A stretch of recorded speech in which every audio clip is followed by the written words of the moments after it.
বাংলাদেশের সিংহভাগ রাজনৈতিক দলগুলো ডিসেম্বরের মধ্যে নির্বাচন চেয়েছে। এপ্রিল মাস জাতীয় সংসদ নির্বাচন আয়োজনের জন্য একেবারেই অযৌক্তিক বলে মন্তব্য করেছেন বিএনপি স্থায়ী কমিটির সদস্য আমির খসরু মাহমুদ চৌধুরী। সোমবার চট্টগ্রামে এক অনুষ্ঠানে তিনি এই মন্তব্য করেন। আমির খসরু বলেন, রমজান সংযমের মাস, এই মাসে মানুষ নামাজ কালাম করে। এছাড়া ওই সময় ঘূর্ণিঝড়ের সময়, আবার সেই সময়ে পরীক্ষা শুরু হবে।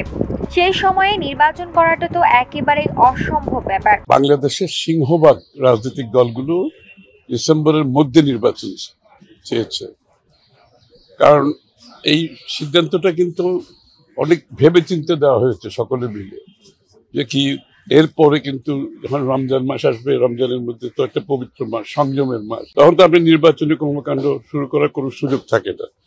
এরপরে পরীক্ষা, আবহাওয়া, কালবৈশাখী, বৃষ্টি, ঝড়, এগুলোর সম্ভাবনা। এই সময় নির্বাচনের দিনক্ষণ ঠিক করার পেছনে কি চিন্তা, সেটা নিয়ে এখন একটা প্রশ্ন উঠেছে। বাংলাদেশের সিংহভাগ রাজনৈতিক দল ডিসেম্বরের মধ্যে নির্বাচন চায়। ডিসেম্বরের পরে যাওয়ার কোনো যুক্তি নেই।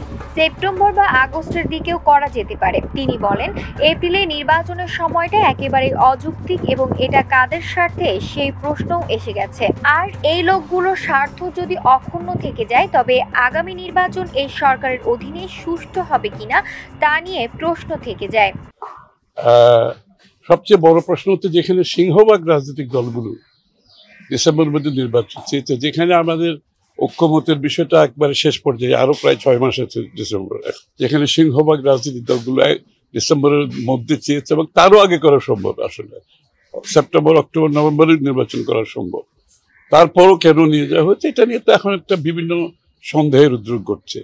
এর পেছনে কি চিন্তা, কারা এটা প্রভাবিত করছে, যারা এটা প্রভাবিত করে সেই জায়গায় নিয়ে গেছে, তাহলে আগামী দিনে তারা, এই সরকার তাদের প্রভাব মুক্ত থেকে নিরপেক্ষ নির্বাচন করতে পারবে, এই প্রশ্নটা এখন উঠে চলে আসছে।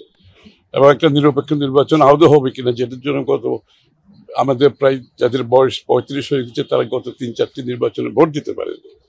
তো সুতরাং এটা একটা গভীর সংকট সৃষ্টি করতে পারে বাংলাদেশের রাজনীতিতে, এবং এটার উদ্দেশ্য নিয়ে যথেষ্ট প্রশ্ন ইতিমধ্যে চলে আসছে।